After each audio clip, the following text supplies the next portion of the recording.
Welcome to the AFR Saints channel, where we provide you daily content on your favorite team, the New Orleans Saints. Do us a favor and hit that subscribe button. Be sure to leave your comments below and smash that like button. Who dat?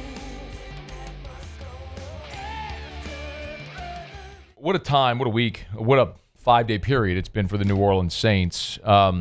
Always appreciate getting Scott Shanle's perspective. Super Bowl champion, a guy who played for this organization, has covered the organization, working with CST and Your View, and is good enough to hang out with us here for a couple of minutes. Scott, we appreciate it, man. How are you? Yeah, absolutely. I'm doing good. Hey, man, if I asked you big picture, your take on the last 5 days, the drama, saga, whatever adjective you want to use, about Derek Carr, just 10,000-foot view, how would you sort of summarize how you feel about it? Well, it went from unfortunate to really frustrating. You look at the lack of success the organization has had the last few years, and I think, you can point to injuries. Wouldn't wait too many injuries. Pelicans went through the same thing, so maybe that's something they need to look at. But when it comes to there's one thing you want certainty around, and that's the head coaching position. The Saints went out and hired a new coach. The next thing is you need certainty around the quarterback position, and it's really frustrating and a little bit angering that the guys report for the off season, and your starting quarterback who your owner has been loyal enough to pay $40 million a year to doesn't show up and all of a sudden has a shoulder injury. And I think that's really frustrating. Diana Rossini had the report, I'm sure you saw, where, and I'm paraphrasing, she effectively said the feeling around the league is that the shoulder injury is really just trade bait from Derek Carr and his side, that they want to be moved. I don't know, Scott. I mean, you've been in locker rooms and you've been around negotiations and things. Like, what do you make of that? Yeah, I don't know.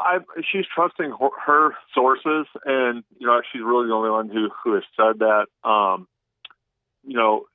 Again, if that's true, that's frustrating. It's frustrating as a fan because you're sitting there saying, who are you mad at? Are you mad at the organization, or are you mad at the player?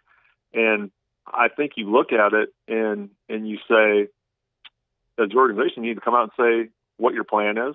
If the player doesn't want to be there, you get rid of him. I think it's as simple as that, especially to me. If Derek wants to be there, Derek wants to be there, and he has to play well enough to beat out a young guy, because there's no doubt they're going to draft somebody. And that's just the way it goes. I mean, Packers drafted Jordan Love, and Aaron Rodgers said, hell with it, I'm going to go and win 2 MVPs. So I think that's part of the competitiveness as a player. You can't get frustrated if an organization drafts a player at your position. But I just think there needs to be a little bit more certainty. And certainly it's not, the Saints don't have to come out and say this is the plan. Yes, he's actually hurt. But I think when you stay silent for so long and you don't, player and organization, and you don't squash rumors, then those things just start to fly, and then they become truth. So how do you think Derek Carr may look? In January, he said point blank he would absolutely restructure his deal. He said his quote was absolutely I do anything to help the team.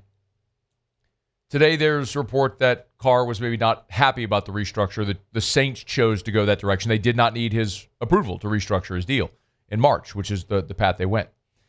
How should those conversations, Scott, or how typically would it go with player, GM, ownership, agent? Like, who's involved in those conversations? How should that have gone? Well, there's a lot of moving pieces, especially in this case, because you hired a new head coach. So the new head coach has to say, yes, I want this guy. Or the new head coach says, I'm looking to go a different direction. But I think the other piece of the puzzle is the Saints have been in such cap hell that even if a player doesn't want to be there, and this sounds odd, even if a player doesn't want to be there, maybe you can't do anything about it because of your salary cap situation. Are you just going to eat a bunch of money and not have a guy at the quarterback position that you possibly need to play? So I think that enters into it, regardless if the player wants to be there or not. I think it's probably best for Derek and the organization, because Derek's been under a lot of fire. Listen, I like the signing. When they signed Derek, I thought he was going to be a good piece of the puzzle. I supported him as long as I could. But this stuff happening in this offseason with a new head coach, the fan base is absent at the playoffs too many years in a row. There needs to be a little bit more clarity, because I don't think it helps. I don't think it helps either party. I think the natural thing is the fan base is going to get riled up and get mad at the player, especially, with some of the stuff that's going on. Scott Shanle is with us. What about how Derek Carr has handled himself publicly? Like, as a former player, guy that's been in locker rooms, and I'm certain has a degree of understanding and empathy for any player going through any type of situation, right? I mean, there's your teammates have been in locker rooms. Like, what do you think about the way that Derek's handled it publicly? Yeah, I get it. I know, maybe it hasn't gone the way he thought it would because, a lot of people are excited. The life after Drew Brees, bringing in another veteran quarterback. I know this because I went through it as well. Every year off season, hey, we need to draft a linebacker. We need to upgrade the linebacker position. Then you go out and you lead the team in a playoff Super Bowl run, or you lead the team in tackles. And sometimes it just doesn't matter. Stats don't matter. People are always looking to upgrade positions. But I think it's on you as a player not to be thin-skinned, to listen to the outside noise. The only approval you need really is from those in the organization, your teammates. But I think sometimes as a player, and this is the one thing I know about New Orleans, if you love the city and you love the fan base, they'll love you back. And there's no doubt about that. It is unlike any other city. But I've always said there's no other place I would have rather won a Super Bowl because nobody appreciates winning like the New Orleans Saints fan base. So I think, I don't know, is the hole dug too far to recover from it? A lot of people think so. But if you go out and win, winning cures all. Look at the first 2 weeks last year when it looked like the Saints were going to go on and win the Super Bowl. Nobody had a problem with Derek Carr. It's about winning and performing, and that's what they need to do, regardless who the quarterback is. He's on Twitter at Scott Shanle, former Saints linebacker. Scott Shanle spent a decade, of course, in the league. Good enough to hang out with us here for a couple of minutes. Always appreciate the perspective. So, I mean, Scott, you said it. I think we all agree, right? They're going to bring in a young quarterback. Like, do you have a strong feeling about how that should look? Like, I mean, I don't know if you have a feeling about Shedeur at 9, if that's the thing, or just where they take a quarterback or how they manage that whole situation this offseason? Without a doubt, it has to be a quarterback. It has to be a quarterback in the first round. Now, I'm not saying just go ahead and reach and you got a third round grade on somebody, but somebody gobbled up quarterback. Now you're just going to reach at number 9. You can't do that. Right. But if for some reason one of those guys with a first round grade is there, you got to do it. And for a number of years, I think this franchise got set back in the 2017, 18, 19 years when they refused to draft a quarterback.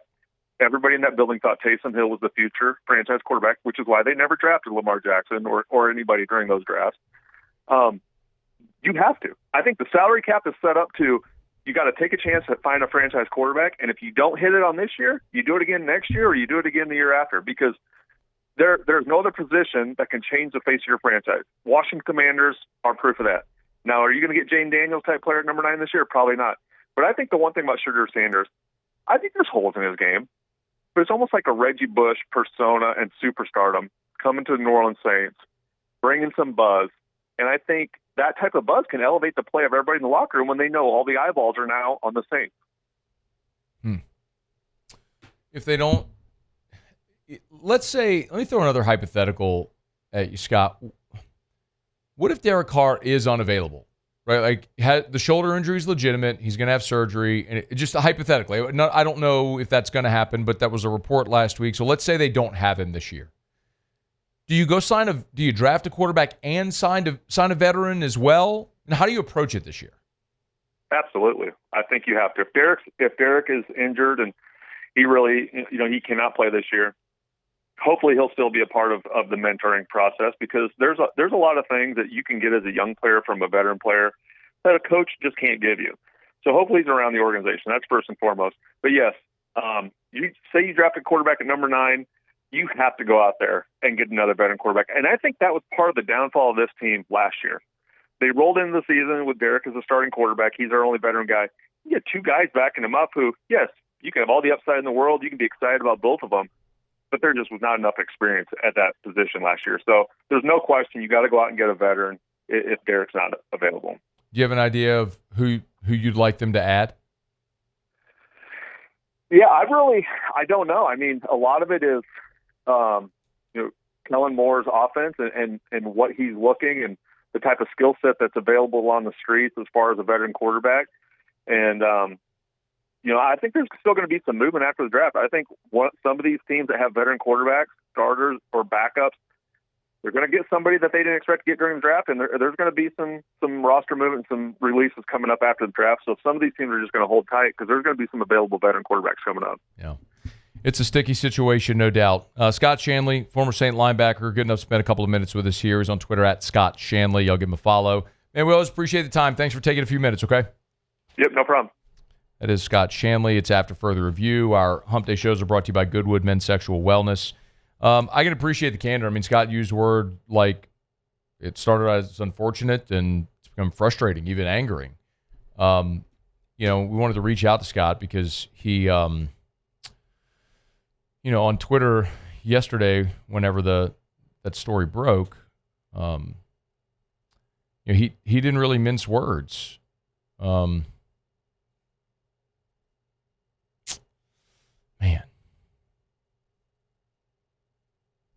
His tweet was my 2 cents. I'll read it for you. My 2 cents about Derek Carr's shoulder injury news. If he's pouting because the Saints are going to look for a young quarterback in the draft, he's too thin-skinned to be your quarterback, and the guys in that locker room deserve better. A competitive person would say it's time to play so well, the young guy won't touch the field anyways. Nothing is promised to anyone in the NFL. Everyone's time comes to an end. Nobody's owed anything.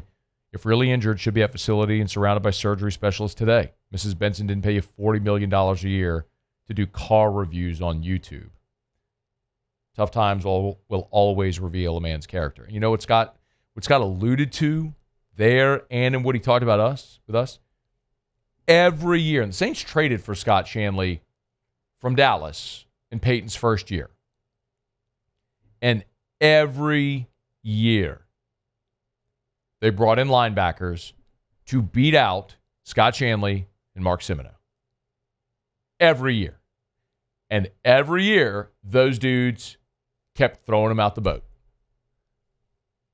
Go compete and win.